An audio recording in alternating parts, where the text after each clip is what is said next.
राधे राधे। आज हम जिस टॉपिक के बारे में पढ़ने वाले हैं सॉरी, उसका नाम है स्टैटिक जीके। स्टैटिक जीके में बहुत सारे बच्चे कंफ्यूज रहते हैं स्टार्टिंग से ही, जो अब भी पढ़ना शुरू करा है, जिन्होंने भी प्रिपरेशन करनी शुरू करी है, तो वो कंफ्यूज रहते हैं कि जब वो यूट्यूब पे सर्च करते हैं, मेरे साथ भी ऐसा हुआ था कि अब हम स्टैटिक जीके आते हैं, अब हम सोचो कि अगर हम एसएससी में पढ़ रहे हैं तो स्टैटिक जीके में हम क्या चीज़ पढ़ें, ठीक है। लेकिन वो ये नहीं जानते कि स्टैटिक जीके जो होता है वो हर एग्ज़ाम का सिलेबस सेम होता है और मोस्टली क्या होता है वही टॉपिक बार बार रिपीट होते हैं। जैसे अगर मैं आपको बात करूँ, एसएससी हो गया, बैंक हो गया, रेलवे हो गया, सीयूईटी हो गया, इन सब में स्टैटिक जीके पूछा जाता है। कम से कम 4 से 5 क्वेश्चन जो होते हैं हमारे स्टैटिक जीके के इसमें देखे जाते हैं। और हमारे जो टॉपिक्स होते हैं ना, मोस्ट इम्पॉर्टेंट टॉपिक, बच्चा क्या करता है, ये स्टार्टिंग में वो बोलेगा कि चलो मैं एसएससी की प्रिपरेशन कर रहा हूँ, ठीक है। एसएससी की प्रिपरेशन करने के दौरान उसको पता चलेगा अच्छा बैंक का भी पेपर हो रहा है, मैं उसके लिए फॉर्म भर देता हूँ, और वो क्या करता है अलग अलग कोर्स परचेज कर लेता है, ठीक है। उसमें कोई बुरी बात नहीं है, लेकिन उससे बाद में जाके 1 या 2 साल के बाद जाके रियलाइज होता है कि सिलेबस तो सबका सेम है। तो आज हम उसी टॉपिक के बारे में बात करने वाले हैं कि देखो, स्टैटिक जीके में अगर आपने ये कर लिया ना, तो आपके जितने भी एग्जाम्स आपको दिख रहे हैं, आप इन सब के लिए एलिजिबल हो जाओगे।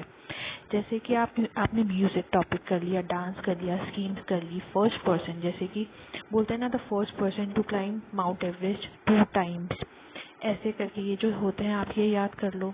International organisation, books, days, river and its tributaries भी बहुत इंपॉर्टेंट होती है, माउंटेन और उसकी पीक्स, पासेस, रामसर साइट। बहुत सारे बच्चे इस चीज़ में भी कंफ्यूज रहते हैं, मैंने ये भी नोटिस करा है कि वो रट्टा लगा लेते हैं, ठीक है। लेकिन अगर उनसे पूछा जाए रामसर साइट क्या है, उन्होंने वो चीज़ पढ़ी हुई है, वो बता देंगे, लेकिन वेटलैंड नहीं पता होता उन्हें, ठीक है। रामसर साइट और वेटलैंड क्या होते हैं, उनके बीच का क्या डिफरेंस होता है, होता भी है नहीं होता, उन्हें नहीं पता।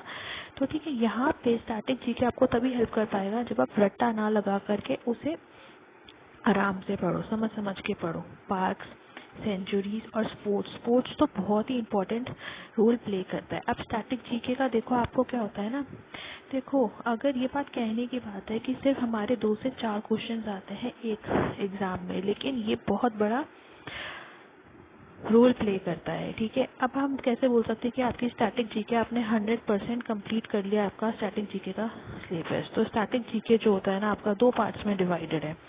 एक तो आपका बेसिक, आपको अपना बेस जो है वो बनाना पड़ेगा। जैसे मैंने ऊपर बोला, रामसर साइट पता है क्योंकि आपने क्या करा, कोई आपने एमसीक्यूज लगा लिए, प्रीवियस ईयर पेपर सॉल्व कर लिया और उसने रामसर साइट के बारे में पता करा, तो आपने भी पता लगा लिया, लेकिन आपको वेटलैंड के बारे में नहीं पता। तो आपको इन डिटेल एमसीक्यूज लगाने से पहले, प्रीवियस ईयर पेपर लगाने से पहले आप टॉपिक सर्च करो, वो बोला जाता है। लेकिन उसका मतलब ये नहीं है कि सिर्फ वही टॉपिक्स आप पढ़ो, पहले उनके बारे में अपना बेस स्ट्रॉन्ग करो, ठीक है। तभी आप आजकल के जो पेपर्स आ रहे हैं, एसएससी का आ रहा है, बैंक का आ रहा है, रेलवे का आ रहा है, तभी आप क्रैक कर पाओगे, ठीक है।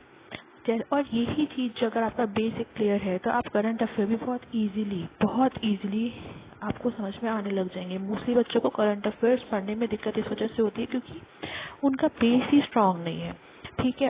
तो आप अगर ये चीज़ कर लेते हो, अगर आप अपना बेस बना लेते हो, तो आपका 40% सिलेबस कंप्लीट हो जाएगा। 60 डिपेंड करता है किस चीज़ में, कि देखो स्टैटिक जीके जो होता है ना, वो सब्जेक्ट भी रिलेट करता है। जैसे अगर आप ना समझ जाना कि आपका स्टैटिक जीके या फिर ये जो सब्जेक्ट है, हिस्ट्री, पॉलिटी, ज्योग्राफी स्ट्रांग हो गया, या फिर अब आपको ये कहीं से पढ़ने की जरूरत नहीं है, जब आप इन सब्जेक्ट्स को रिलेट करने लग जाओ।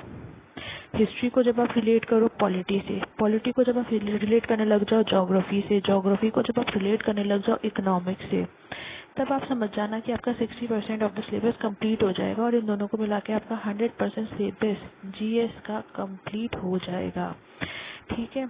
अब हम क्या करने वाले हैं, कल या फिर परसों से हम स्टार्ट करने वाले हैं सीरीज स्टैटिक जीके की, जहाँ पे आपका बेसिक कॉन्सेप्ट क्लियर करवाया जाएगा, ठीक है। अगर आप इंटरेस्टेड हैं तो आप कल से इस चैनल पे आकर के वीडियोस देख सकते हैं। And please to like, share and subscribe to my channel. Thank you.